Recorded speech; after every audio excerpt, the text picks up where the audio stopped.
Hello, welcome to PCMag Live. I'm Dan Costa, she is Samara Lynn, and this is a great show we've got for you today. We're going to talk about the top tech news, we're going to talk about one cool thing from the lab, and answer some of your reader questions.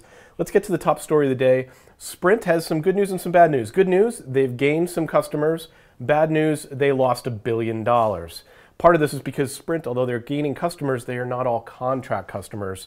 And it's just more bad news for Sprint. They're the only carrier that is losing money at this point. Yeah, but we don't really have to cry for them just yet. One of the big reasons why they lost that money is because of the shuttering of the Nextel platform. You remember, Dan, like in the 90s, everyone had those walkie-talkies? That was a big part of their business, so that's gone. It's taken them a long time to write that off. Yeah, I mean, that's just outdated technology. And of course, they also are expecting to return nice profit this year on iPhone sales. Yeah. So, and they're also rolling out their 4G LTE network, so that's going to help them a lot. We'll see. Their LTE, it's overdue. Their competitors are ahead of them, but this year could be the year they catch up. We'll have to wait and find out. Also, today, in case you didn't know, was the day that we fight back. You're going to see this slogan a lot online today. This is basically the day that internet activists and a variety of websites are stepping up and saying, you know what? What the NSA is doing, surveilling all of our information all the time, is wrong, and they've got a solution. I mean, it's an online movement. I agree with the sentiment. I don't think a lot's going to come out of this. Well, I mean, at last look, it was about 5,700 websites were going to display the banner, and there were about 100 people in D.C. and around the country in these rallies. But you know what's funny about this? I love how it's bringing together these extremist, polar opposite political groups. You have the Koch brothers Freedom Works behind this, and then you have Occupy Wall Street in New York City. So it's a very inclusive issue. Yeah, everybody is against the NSA, and that's, I mean, at least there's one thing we can all agree on. This could be a foundation for a new type of understanding. I don't know how effective it's going to be. I think the real difference to make is in the voting booth. Indeed, indeed. So. But you can read about it on PCMag.com. We're covering all the protests, all the analysis, including some new details about the NSA surveillance program. And finally, we've got Virgin Atlantic is testing Google Glass for pilots and for flight attendants. The flight attendants are actually going to be able to use Google Glass to serve first-class passengers and find out what their needs are even more.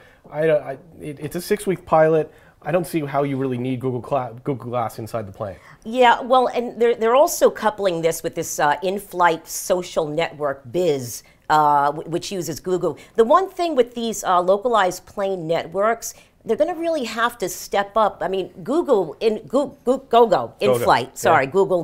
Google in-flight network service is really slow the more connections you have. So they're going to have to really do some upgrading on the back end for this to even fly. Yeah, for it to fly. Nice, nicely done.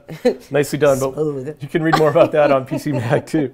Let's get to a question. This question's coming from Joe via Facebook, and he wants to know, is there an external hard drive that works with iPads? I assume wirelessly, and you've actually reviewed one of these. Yeah, well, actually, the thing you want to remember, Seagate has some really great products. Now, I reviewed the Seagate Central, which is a home NAS. Now, it's not wireless per se, but what it does is you connect it via wire to your router. Then you can use your iPad to wirelessly connect to your network. And what I love about the Seagate, it's about $120. You get 4 terabytes of storage space. It's an editor's choice device.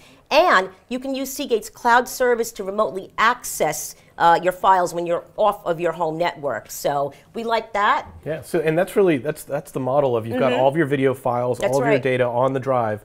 You carry your iPad around your house and you can watch movies, you can stream all sorts of information to it. That's right. And we also like the Seagate Seagate wireless hard drive. It's an editor's choice drive. It gives you about 1 terabyte of storage, and that actually has built-in Wi-Fi. So that's on PCMag site. Very cool. Full review. Now it's time for one cool thing. We test thousands of products here in our lab in New York City. Every day we take one thing off the shelf and show it to you live on the show. Today, that thing is the Gateway ZX4270. It is an all-in-one desktop PC. It does, and the amazing thing about this all-in-one PC, $420. The one thing it doesn't have is a touch screen, but for $420, that's still a pretty great deal.